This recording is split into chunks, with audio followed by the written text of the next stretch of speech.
Hey everybody, thanks for joining me. Out getting a little exercise in the smoke. Slightly better today, which is nice.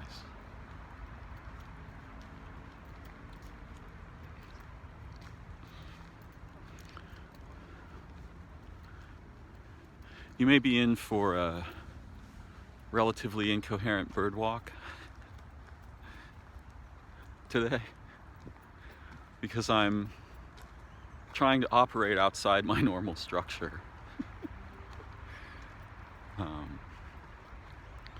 And I thought to myself, I'm going to let the voices in me that have no language or rarely speak, I'm going to invite them in. Without knowing how to do that, without knowing what that means, without an explanation, without even a narrative. I just thought, I'll make this gesture in my awareness. And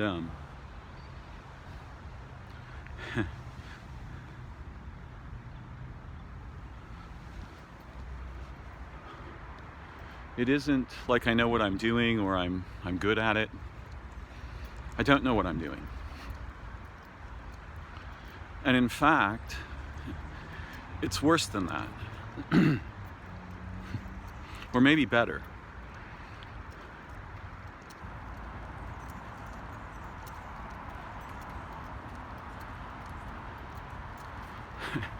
I honestly don't know what I'm talking about. And that seems to be a kind of unstated prerequisite for all kinds of things that the people who are interesting to listen to know what they're talking about. And surely there's a scope in which that's true. There's some truth value there. It's not the only true thing. It's not the only way to see. But no, I honestly don't know what I'm talking about, and I'm at once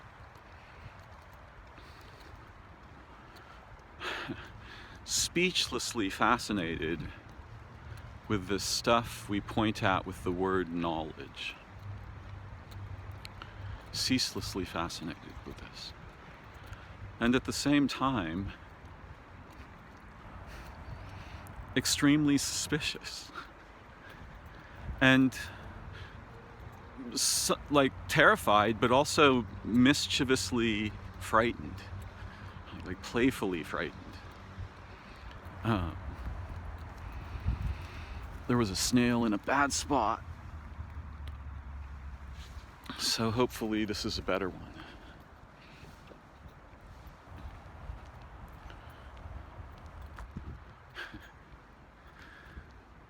So I decided I would have a very tiny adventure. I'm really good at this. It keeps getting smaller, but it's still there, right? I thought I would have a really tiny adventure and go for a walk. And it isn't even really that I thought, and I'll need to back up here.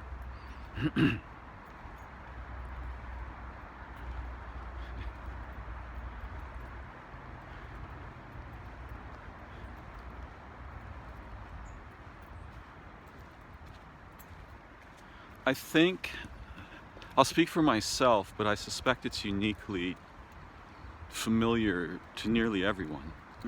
This really quirky thing I'm going to try and point at.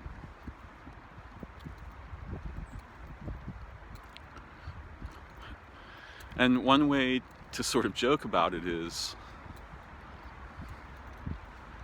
by the time I start making face noises, a significant portion of my awareness has collapsed into something that closely resembles lying. Right? Again, not always, but in a way that's shot through our common relationships with speaking and thought, our naivete about the sophistication of the toys we're playing with in consciousness that our consciousness tends to collapse into, so that awareness disappears and we become identified with the content, with the words. The words are very compelling. Yeah? They're so compelling that with little more than words, we can transform the mind of someone paying attention dramatically in a rainbow of ways, right?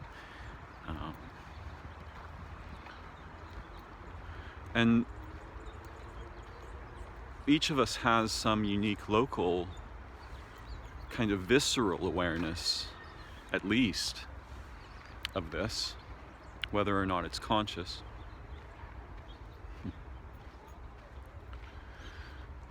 So,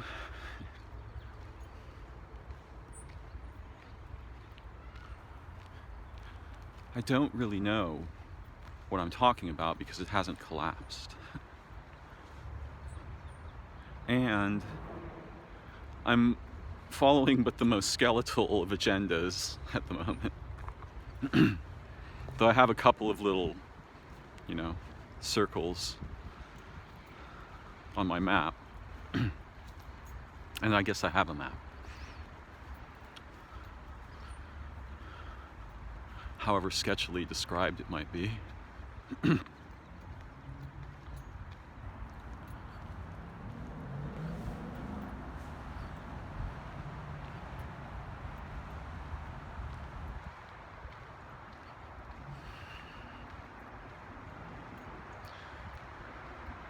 So it's tricky to be aware. Tricky's the wrong word I want. It's a bit adventurous to be aware that as I become fascinated with language and ideas and thoughts and descriptions and narratives and models and comparisons and accounting and all of these kinds of things, the spaciousness of uncollapsed awareness is departing into those little tree branches, right?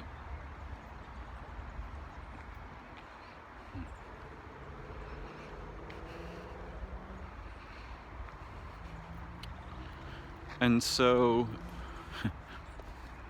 it's also ironic that I can make face noises about the problem with the collapse that comes before face noises. The largely unacknowledged collapse, particularly when we're, our speech is like a song. It has rhythms and tempo, and once it begins, it sort of rolls itself along.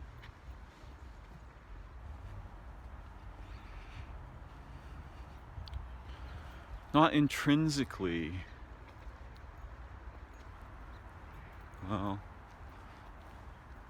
it's not intrinsically deceptive,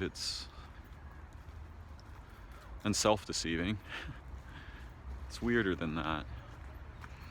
It has to do with how we learned and what we learned about the toys we're playing with, toys capable of dominating our awareness, our consciousness, our identity, our understanding, how we make meaning, which cuts we make in categories and comparisons, which ones we don't, which ones we refuse to make, why. All these things are wrapped up in the cocoon of the developmental evolution of the consciousness of our species and the history of both the choices made, as peoples or as the entire branch of our species, and the choices made by individuals, the relationships had and missed. All of this is folded into our experience of consciousness, but worse than an iceberg, it's almost all hidden from us. And what hides it are primarily ideas, language, concepts, habitual uses of language, collapsing our consciousness into declarations.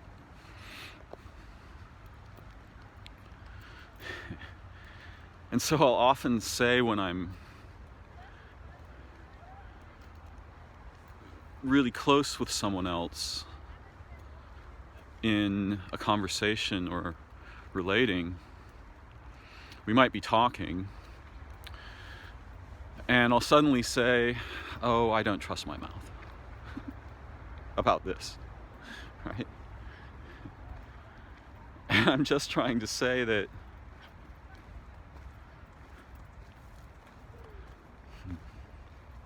I see many other people struggle with this same kind of awareness, though they're not formally conscious of it. They're pre-parsing and pre-criticizing and pre-judging, as if there were a circle of people around them in the moment who would direct, judgments at them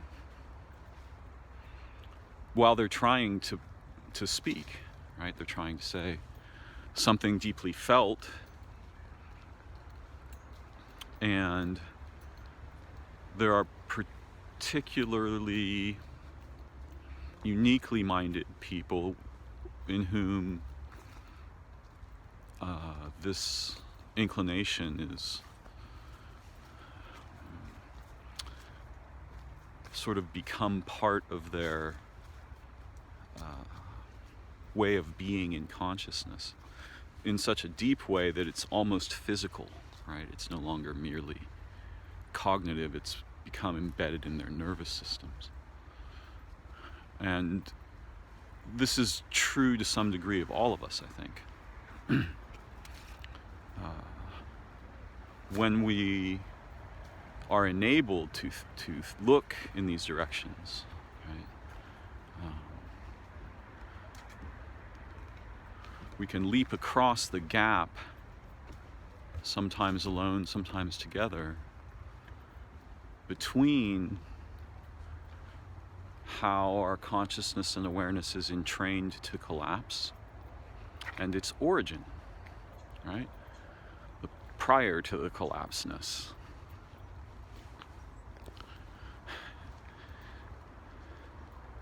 And that aspect, it's as if we have like two other bodies, at least in the perspective I'm holding at the moment. One of those bodies dwells in groups of humans, from just me and you to all of the humans, in all kinds of different ways. One aspect of our other body dwells there. And there's another aspect that, like that one, dwells in and with all of life on Earth. Every organism here.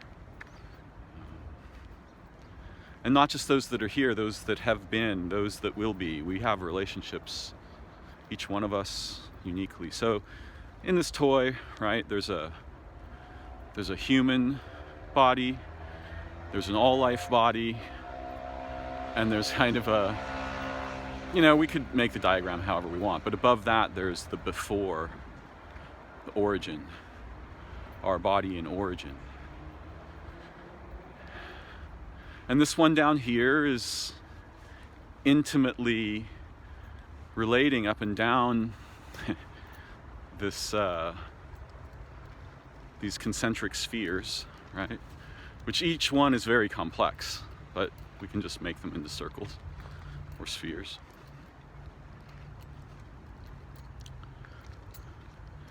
So we not only have access to, in the perspective I'm entertaining, we not only have access to these other bodies, our capacity to form awareness arises in that relationship. And I'm not trying to say how things are, I'm just making a perspective toy, right? A way of looking.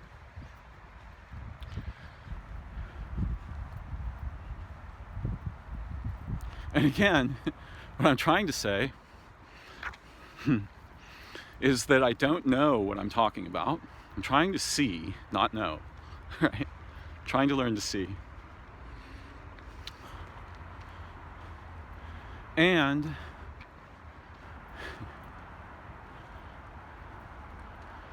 once I get involved in making face noises, or before that, like chains of thought,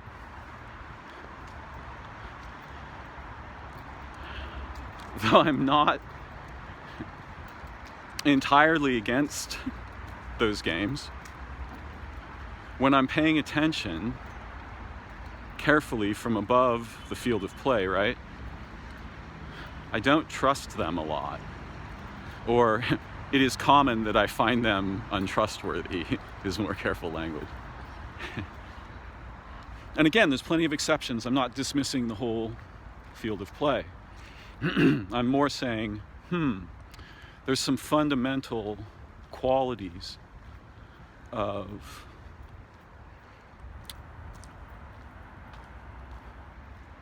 the scalar domains of our consciousness, right? If I put, for example, as I heard Roger Penrose do, he made a toy of little spheres, or I think he would probably prefer manifolds, and I would too, but where consciousness, is out here, and that way lies mystery, right? Or actually, no, excuse me, awareness is out here, the big one, and that way lies mystery. And then consciousness, right, as a subdomain in awareness. And then intelligence as a subdomain in consciousness in awareness, right? And there's dangerous gravity wells in all three of these spheres. But particularly in intelligence, and that's where knowledge lives. And I'm laughing because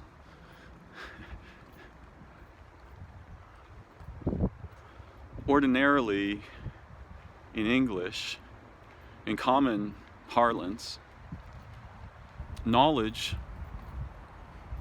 is an asset and a virtue. As if it had this quality objectively, right? As if that quality were implicit in knowledge itself. But we do well to see the shadow of this thing that is at least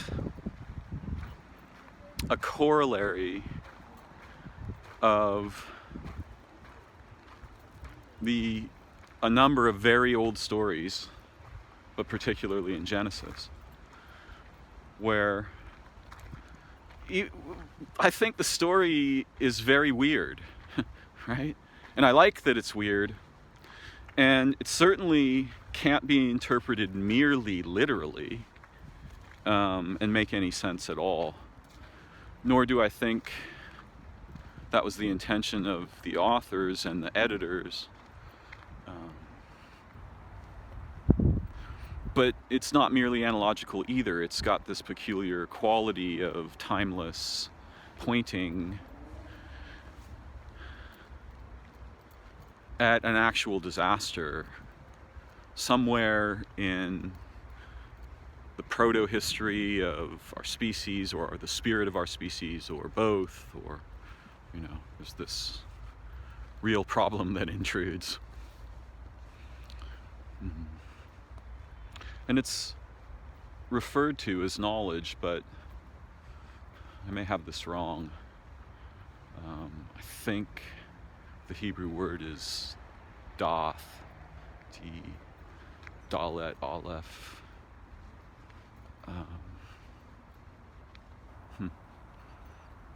Yeah, I can't remember the exact spelling. But essentially, knowledge is equated with death in this parable. And I think it's a meta parable, right? It's pointing at something so fundamental that if you make one move without noticing it, you'll never notice it, because you'll just fall down the path of that first move, right? And there are aspects of our consciousness, there are aspects in our awareness and consciousness and intelligence that are precisely prone to this kind of mistake. They have the property of falling off the cliff of their first move. And this is because the first move, for example, saying, I don't know what I'm talking about, right, changes the entire future. The possibility space of all futures are changed by that first move. And we can understand this analogically if we think about the conception of an organism, like a human being, for example, where a swarm of sperm, a cloud of living organisms, right, traverse this incredible, anciently evolved, how am I even going to refer to that? Biorelational hyperstructure.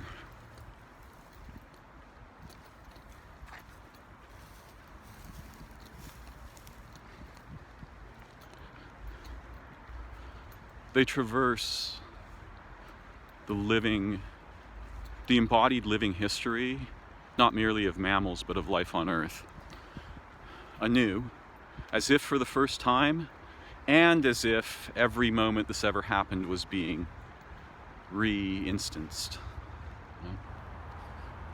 They cross the impossible gap, the gap between the parents first, right? And then eventually, probably intelligently modulated by the fertile egg, one of them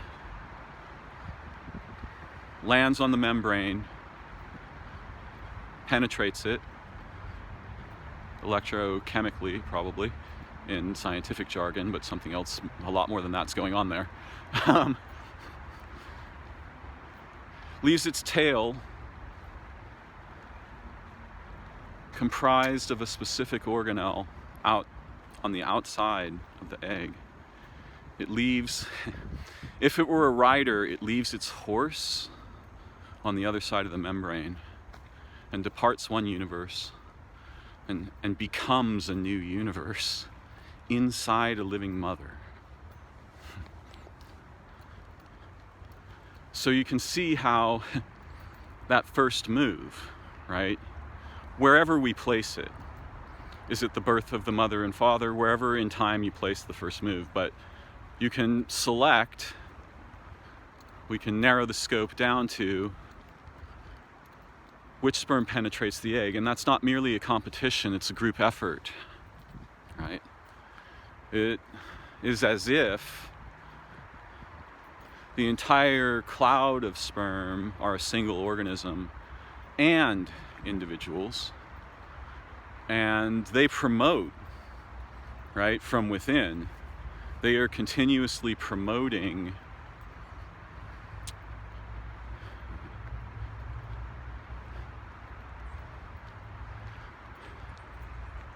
not just specific sperm, but groups of sperm, and eventually out of this process of ongoing recursive promotion, a small cluster of actual candidates emerges, and from there, the first move, right? And that move becomes a human being, right? It transmits lineage, assets across that gap between the families. And the mother, like the egg managing incoming contenders, which there's some evidence for,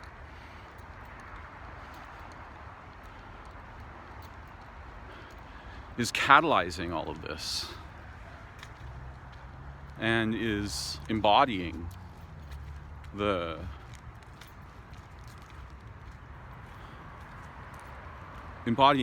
origin space, right? The before of embodiment.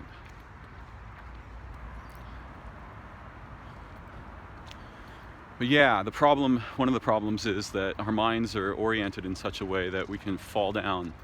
If we make the wrong very first move, the first cut matters most.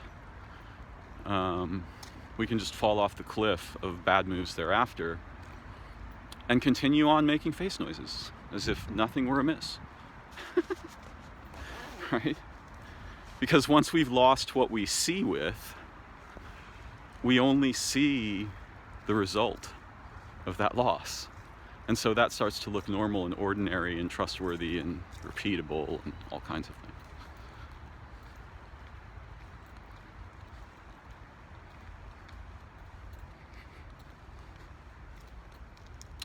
In that origin story,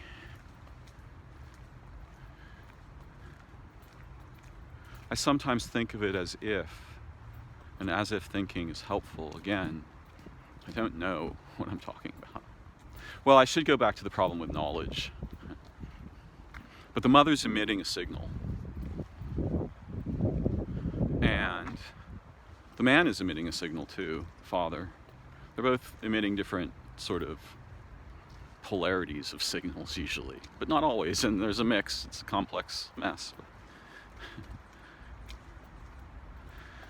Yeah, the problem with knowledge is that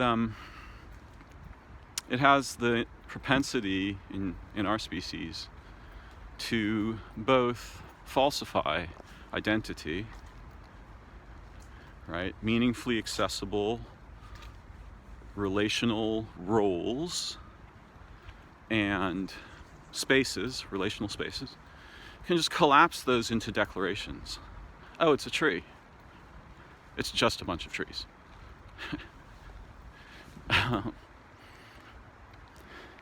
Meanwhile, in that person's mind, their relationship with identity has collapsed into a simple tokenized declaration. It's an artifact of relationships not had. It's an artifact of intelligence not developed, right? It's like a little badge you get for defecting from everything that is rich and meaningful and true and profound in human life, because you found in language a structure that do you want to be this structure, right? Somehow it would be bad if the way we use language merely collapsed the identities outside of us, but when it does that, it's collapsing our own mind with it, right? So our own relation space, our own the dimension where our imagination dwells and plays and is deeply involved in selectively transmitting otherwise inconceivable assets and faculties and opportunities for relation and identity and role together, right? And alone.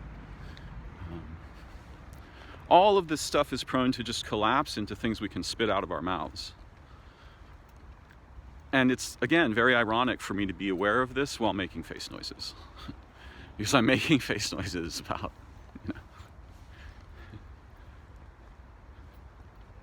So there's kind of a guideline for me that helps me resist believing what I'm saying. And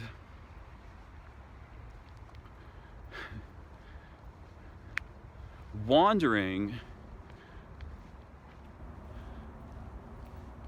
and putting together a little basket, right, of inspirations, wonders, questions, passions, playful imperatives as I wander. That's not the same thing as spitting out some theory or even an analogy, right, which I just used. I think that's goofy. Because my mind is sort of, right, noticing its own. It's noticing the irony. Yeah, it's noticing the irony.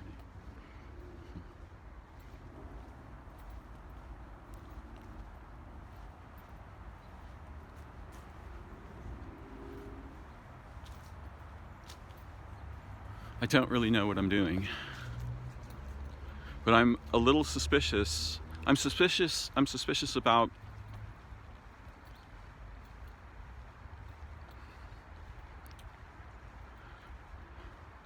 my own relationship with knowledge and that which I see enacted by other people and groups.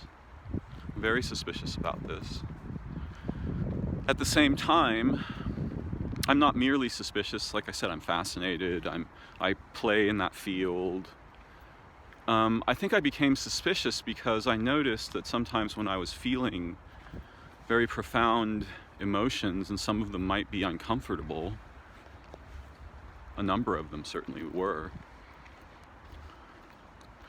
I can easily depart that feeling of sort of existential insecurity into complex, right? And again, to talk about this now, I'm starting to do it, right? I can't. So I'm trying to balance between the awareness of, I don't know, these face noise things. And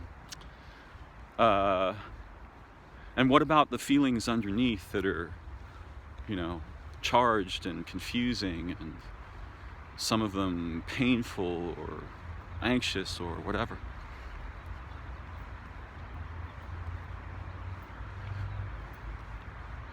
So I have the propensity to fall off that same cliff because I can easily appear skillful in language relatively easily. It requires some work. And hopefully I appear skillful sometimes.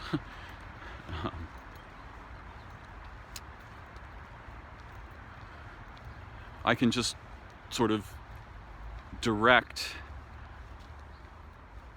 the ongoing collapse of awareness into consciousness, into intelligence, representational cognition. I can just follow that thread. I'll make that first move, right? Defect from those feelings. And then I'll follow the tree of branches till I find something I can play with in a way that to me seems somehow, I don't know what, good or insightful or charismatic or, whatever the qualities I'm after are. And then I just keep making face noises. And I don't have to admit the initial defection because it's generally unconscious anyway, right? Nobody's conscious of that. Although it's my experience that many people are conscious of that. And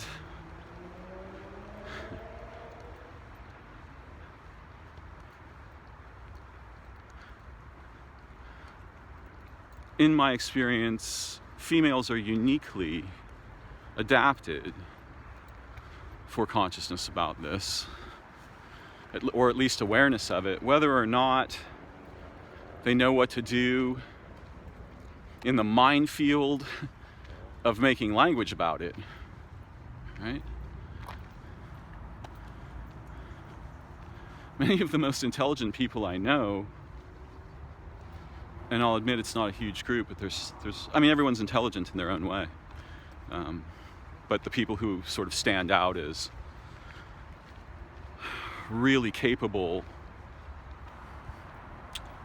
users of minds, right, or makers of minds, they're very, very careful about language, each in a unique way that might have some overlap with some of the others, but they're aware of the traps, however that awareness is embodied in them.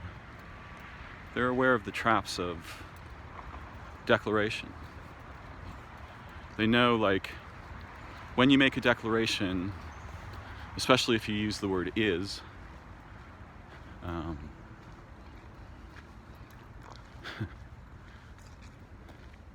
the dimensionality available disappears into that declaration. Dimensionality of meaning, identity, perspective, right? Dimensionality of ostensible observer. All of these things collapse. And while occasionally useful, if we play that game without awareness, our minds end up collapsing into, that mess. And we can't tell because our minds are what we tell with, right? So as those collapse, imagine a joke that's so hilarious that each time you watch it, it makes you dumber. And if I've used this trope before, forgive me, but it's still appropriate here. So there's a joke, right, that's so hilarious, some skit or whatever, a video, that each time you watch it, you get dumber, which makes that same skit funnier. So now you're in this recursive loop of, it makes me laugh harder every time I see it, and I get dumber every time I see it.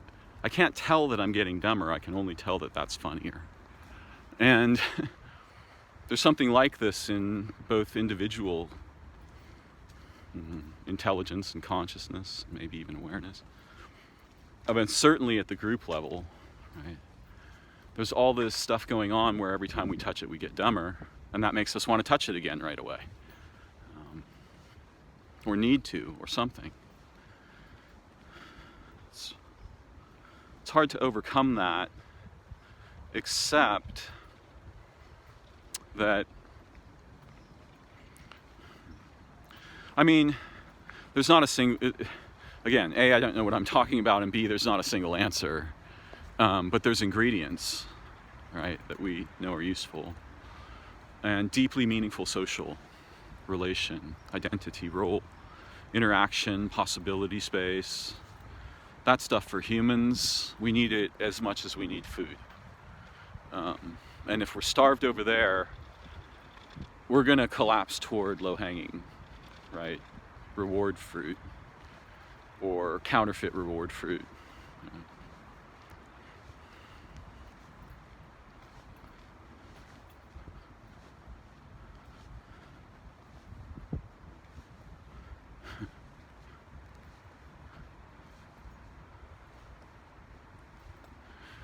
When living beings reach heartfully in presence toward other living beings,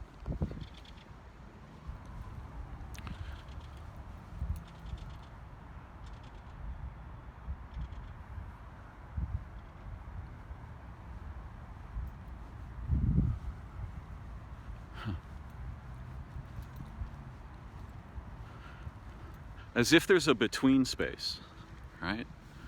As if the unique,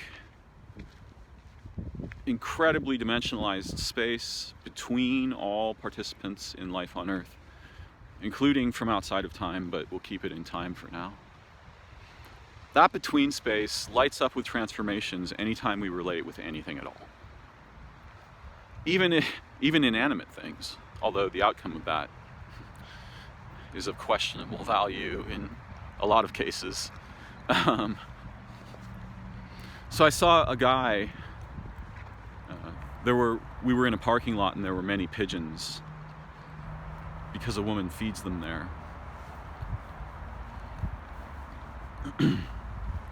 And a guy just, threw his keys up in the air, and all the pigeons, they pulsed. Right?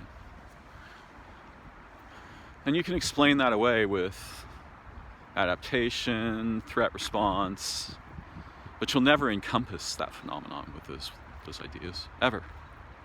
It contains dimensions we don't have categories for. How will you encompass it in language?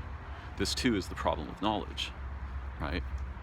Once you think you know, once the human cognitium thinks it knows what's going on there, we've thrown away 98% of the universe that we can't encompass for that little derivative, and then we've mistaken that little derivative for the whole damn thing. We make the first mistake, the second mistake encompasses everything, right? Because if you have the wrong idea about what organisms are, how are you going to have a right idea? I mean, right in what context? Right? Obviously not the actual context, which is pulsing with, syntropic hypersystems of organismal relation in the between of all beings. Just like when that guy, threw his keys up, the birds pulsed, right? But he wasn't the only one there. I was there too, and I didn't pulse. And the birds are relating with me of a certainty, and I am relating with them, and the purposes and forms of relation transform that between, right? And they can light it up, or they can darken it, or they can crush it, or they can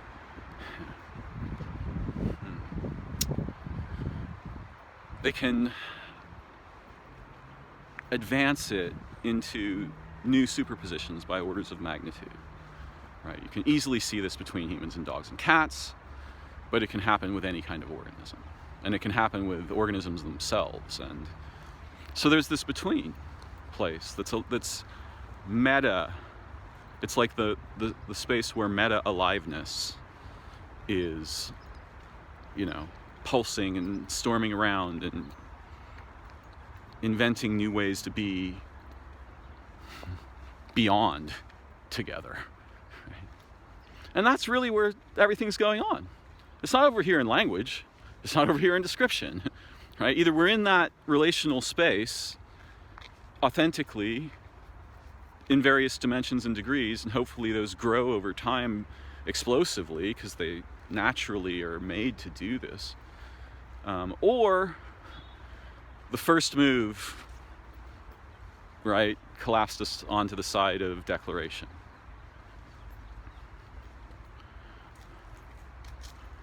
Abstraction.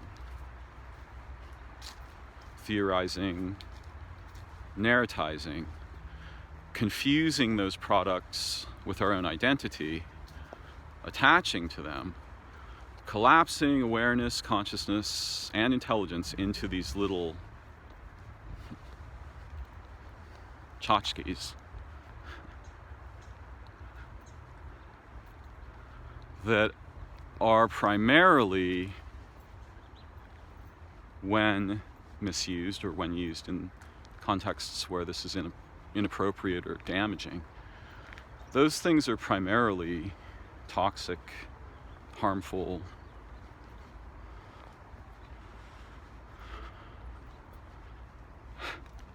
They're like the gravestones where relation and intelligence died. Right? And this isn't the only thing knowledge is. As I've said a number of times, what knowledge becomes for us emerges primarily from the ways we learn or are scripted to enact very crude methods compared to those we are capable of naturally. So the problem with knowledge isn't, it's complex.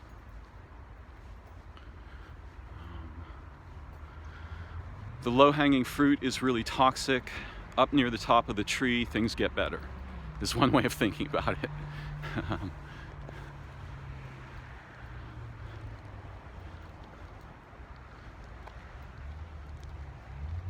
All of life, with the possible exception of humans, is viscerally engaged in recognition. And ordinary organisms, ants, one of the things I wanted to say earlier was, I wish I could evince the inconceivable courage of a mouse. Because most of the courage I evince, although there are human forms, but it doesn't seem to measure up much to the constant, actual embodied necessity of My life is on the line, every move I make from birth till death. Everything I will encounter will try to either kill me or eat me, mostly, with a few exceptions. And I'm a tiny little thing and all the other animals are gigantic. And humans have technology, right? Mouse killing technology. Like, they invented whole technologies to wipe out my people. So yeah, I wish I could have the courage of a mouse. And I have great reverence for mice. It's not just a joke. In my view, they're like the explorers of death. They've died in ways that other creatures have never imagined and hopefully will never experience. I mean, they're like the lab animal, there's just the mice. Those beings, I have great reverence for them, to put it mildly. And I wish I could evince their courage. If I had a shield, it wouldn't be Darren the lion-hearted, it would be Darren the mouse-hearted.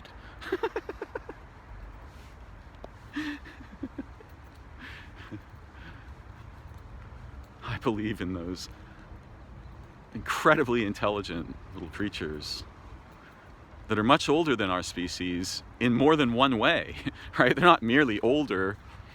There's been more generations of mice than our species will ever, get near, right? So there's this lineage age thing that magnifies over populations and outdistances flat time, right? Yeah, I wish I had the courage of a mouse.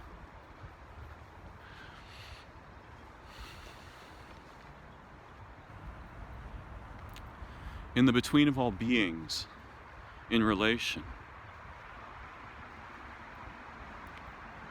there's a signaling.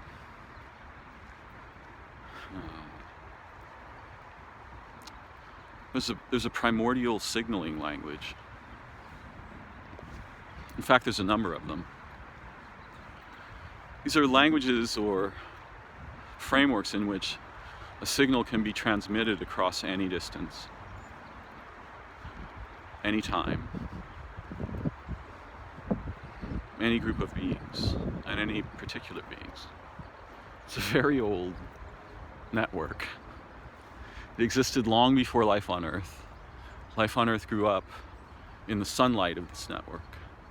And our minds were forged in the sunlight of this network,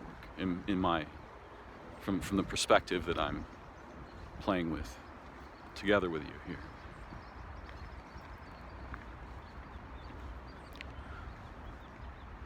If the crow makes its pulsed call,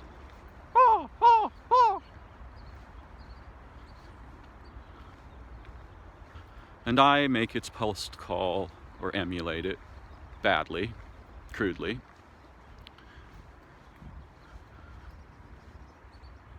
the crow becomes aware that there's a non-crow mind interacting with it. That changes everything. That changes what kind of mind I can have. That changes the crow. Perhaps only momentarily and very locally, but that momentary change gets transmitted.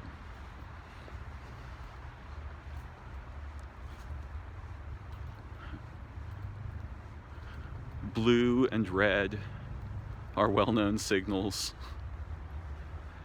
whether they're known by things with eyes or not. But there seems to be a sort of a root signal, a signal of recognition. And I think we use and seek this signal.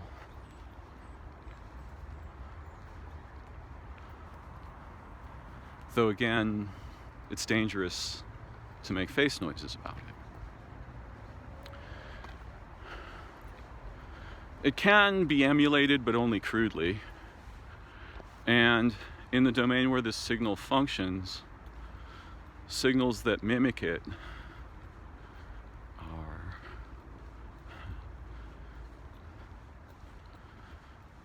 are attended appropriately. Let's put it that way. So it can be faked, and we can be in a sort of phony overlay in consciousness or awareness or intelligence where it looks like the signal is being emitted. There's a resemblance of the signal. And sometimes resemblances of the signal are important, but sometimes they lead to mimics. Signal of recognition. In a child's language,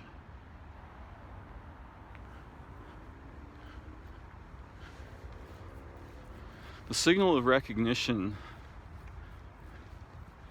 comes way before language. It's not just visceral, it's something that pulses in the core of our essence, naturally, primordially. But in child's language, it would be something like, I remember you from before we were born.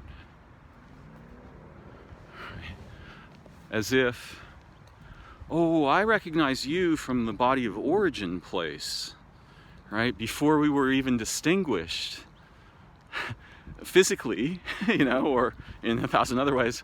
I remember you, the sun. Oh, I remember you, the moon. Oh, I remember you, the tree. I remember you, the mouse. I remember you, my brother. I remember you, my sister. I remember you, my mother. I remember you, my son, my daughter.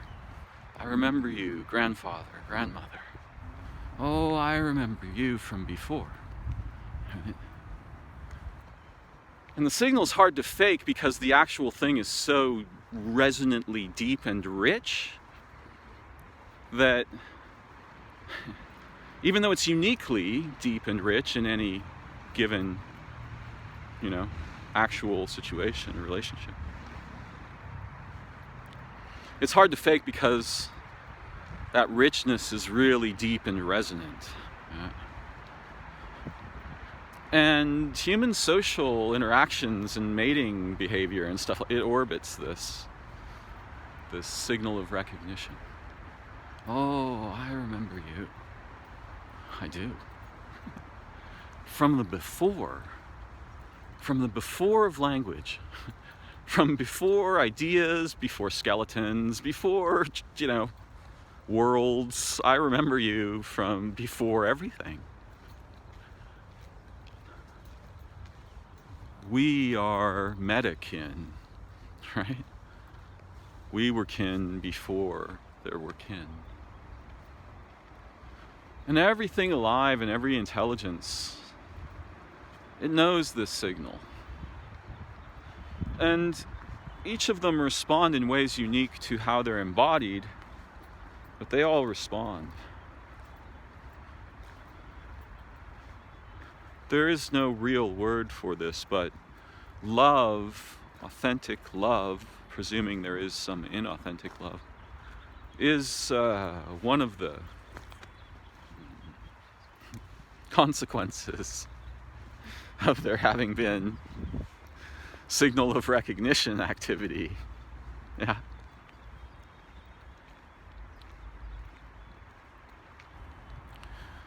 The children have it very naturally. The adults have, each one uniquely has some, or has lost it, or it's occluded.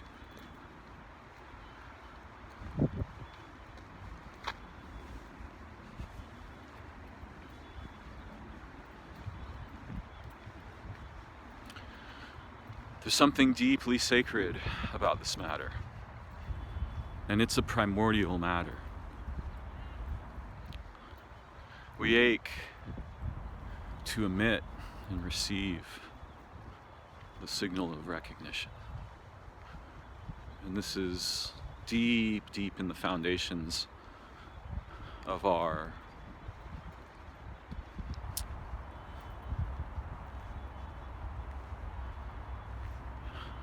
nature as social animals, as social beings, as social humans.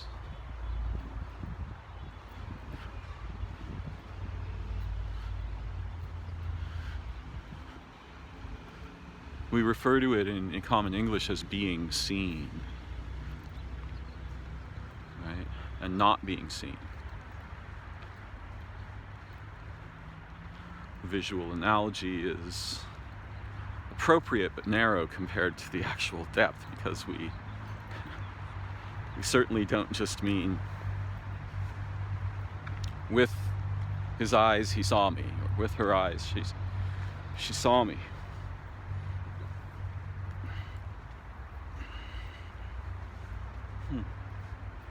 Coyote scat.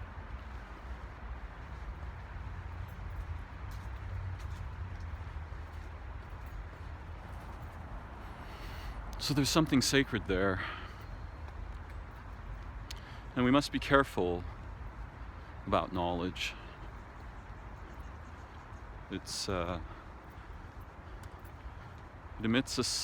has a strange gravitic quality, right, that we should resist complete collapsing into. And we should be sensitive. It would be well if we were sensitive. It would be well if I could be sensitive. Learn to be more sensitive about where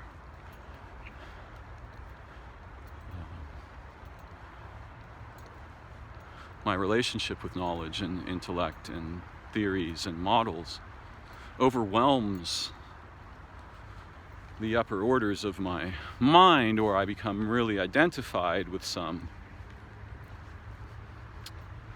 framework or theory or behavior that, rather than leading me toward insight and learning, is actually making me dumber every time I grab onto it, right? If we preserve a space above the collapse for consciousness, right, then our intelligence becomes less prone to drag like awareness, identity awareness, all the way down into tokens, where essentially it's counterfeited, right? But the product looks really shiny and good a lot of the time. So this is part of why it's deceptive. Maybe if I'm very lucky, in my video today, there's the fragrance or the flavor of that signal of recognition, of fundamental mutuality, inviolate, in beauty.